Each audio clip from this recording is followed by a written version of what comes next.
seek criticism. Yeah.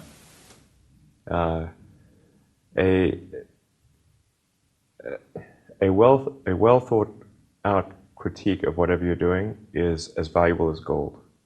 And you should seek that from... Find a great partner, no matter what it is that you're doing. And you should look for someone who is very high intelligence, very high energy, and very high integrity. And you need all three of those, and you can't compromise on any one of them. Otherwise, you'll end up with either someone who's not smart, which does you no good, or someone who's not hardworking, which also does you no good, or the worst case is you end up with a smart, hardworking crook who ends up working against your interests. And integrity is something that takes a lot of time spent with someone to figure out. The most important thing when you're working with people early is that you guys line up on what your goals are.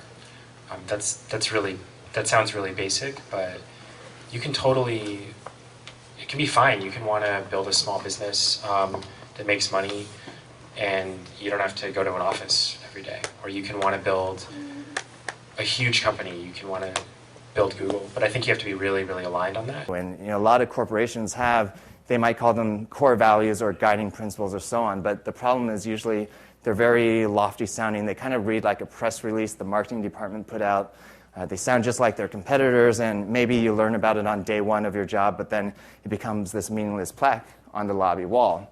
Well, we wanted to come up with committable core values, and by committable, meaning we're willing to hire or fire people based on those values, completely independent of their actual job performance. The definition of values is they're the behaviors or principles that you religiously adhere to within your company. When I say religious, I mean that no amount of data will sway you from those principles, and the degree to which that you have the courage to maintain your conviction around those ideas is the degree to which you're going to be successful over the long term.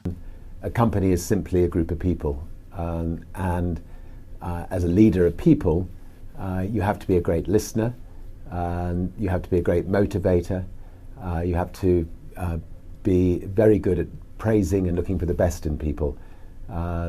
People are no different from flowers. If you water flowers, they flourish. If you praise people, they flourish, and that's a critical attribute of a leader. Another quality that I think is important is kind of being flexible-minded or open-minded.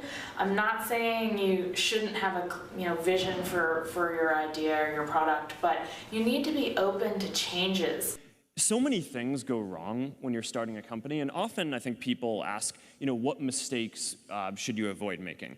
And my answer to that question is don't even bother trying to avoid mistakes, because you're going to make tons of mistakes, right? And the important thing is actually learning quickly from whatever mistakes you make and not giving up, right? And I mean, there are things every single year of Facebook's existence that could have killed us or made it so that it just seemed like moving forward and making a lot of progress just seemed intractable, but you just kind of bounce back and you learn, and nothing is impossible. You just have to kind of keep running through the walls.